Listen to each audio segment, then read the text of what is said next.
Shakespeare বলেছিলেন, একজন ছেলের একটা মেয়ে কখনো বন্ধু হতে পারে না, কারণ এখানে আবেগ আছে, দৈহিক আকাঙ্ক্ষা আছে।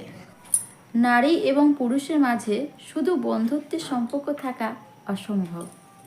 যা থাকতে পারে তা হলো আকাঙ্ক্ষা, ঘৃণা, দুর্বলতা আর ভালোবাসা।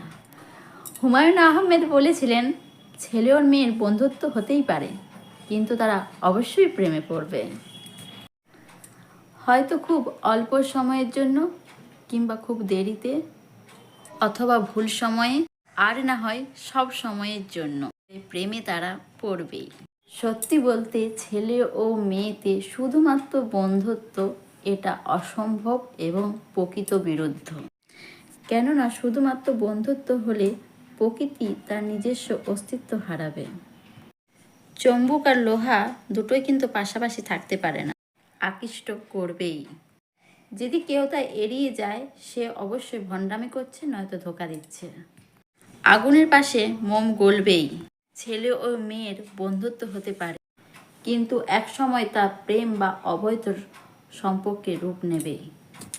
আর এটাই স্বাভাবিক, এটাই বাস্তব, কঠিন বাস্তব। জয় গুরু বন্ধুরা, ভিডিওটি যদি ভালো লেগে থাকে তবে অবশ্যই একটা লাইক দিয়ে কমেন্ট করে জানাবেন। এখানেই ভিডিও শেষ করছি। সবাই ভালো থাকবেন, প্রত্যেকের সার্বিক মঙ্গল কামনা করে এখানেই ভিডিও শেষ করছি।